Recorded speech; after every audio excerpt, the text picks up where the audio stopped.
This academic enterprise was set up to measure, among other things, information warfare against the United States. And this is something I take very, very seriously. We do have bot farms out there. They've determined it's cheaper to run disinformation campaigns and troll farms and exacerbate divisions here in the United States than it is to run a tank division, right?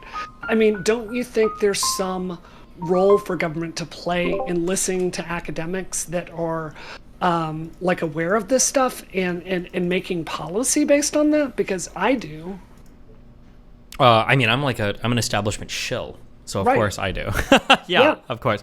But the thing that frustrates me, and this I reiterate this with every single conversation, whether it's over trans shit or over communist shit or capitalist shit or over Twitter files, is the sensationalism that goes along with this type of reporting inhibits 100%. Us from having really good discussions about what's really important. So, I think that there should be some collaboration between the government and social media when it comes to this type of information. But that's a very hairy area to get into, right? Right. If it was the case, I'm really glad, and I am glad these Twitter files came out, because I think that Twitter acted way better than I thought they would have. I agree. I expected to see a lot more partisan bias in the files that came out. But let's say that it was the case that the FBI reached out to them and they were like, listen, we need you to kill this Hunter Biden story. This is no good. We can't have this running. That's really scary. What if that happened and say Biden won not 2016. Biden did win 2020. But let's say it would have been that Biden barely wins the election or something like that. Or I guess Biden did win the election. If the intelligence agencies are specifically killing these stories, then I can understand for conservatives why it's well, hold on now. 1,000%. Yeah, this feels a little bit goofy. So for a process like this, you do want a lot of transparency, right? Because it's really important not to just have intelligence agencies operating in the dark, influencing social media companies, right? Which is an important conversation, but we can't have that one right now because we're not even talking about what's happened, Right. What I find this is what concerns me about Matt Taibbi's journalism, because I was there working with Twitter for much of this era, right? I fucking understand how they think, what their process is for changing policy. And none of this seems to be in what Matt Taibbi is reporting, which makes me really draw a conclusion that he is drawing from a very select, limited group of sources.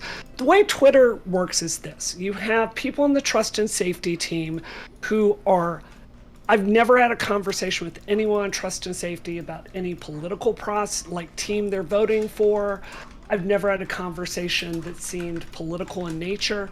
It was about collecting user experiences about things like death threats, rape threats, revenge porn, things that are so bots, a lot of stuff on bots. Mm-hmm. And they'll go out to stakeholders on both sides, right? And they would say, please send us these reports, tell us what's going on so we can build better tools to address it.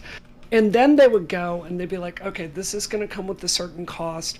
Can you help us find some academics that can talk to us about this in very precise language? And because we are a data-driven company, do you have studies to prove what you're trying to talk about? Mm-hmm. We developed a really good working relationship because, that's, as an engineer, that's just how I think too, right? So this idea that the trust and safety team is out there with some bag for Biden, of course not. But they are going to be receptive to academics sitting there going, hey, we did a study, we found these 6,000 tweets that seem to be false information. Can you please take a look at that? Of course Twitter is going to do that. That's not corrupt at all.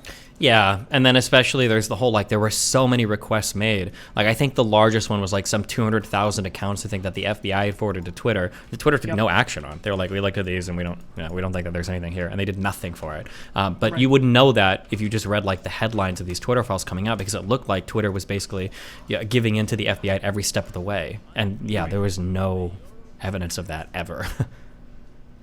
But this is where I think people have a legitimate beef is, trust and safety operations are very, very expensive to scale. And it is fair, I think, to say, you ran into this yourself, right? Mm-hmm. Where high-level people were like targeting your Twitter account. They have the voice of trust and safety, and they're trying to get you banned, right? I mean, I do think there is unequal way in the way these things are applied to people.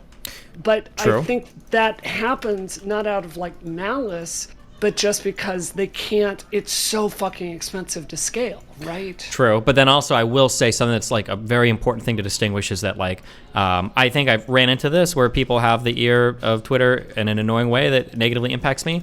But Right. if it was like the government that was doing it, that would be a Yes. far more egregious thing, right? 100%. Yeah, it's still annoying for me, obviously. But if I found out like Trump was coming after me, right? Like it's gonna be a fundamentally different type of conversation we're having. Yeah. All right, bye. Remember to hit that like and subscribe, and don't forget the notification bell so that my videos show up right in your feed.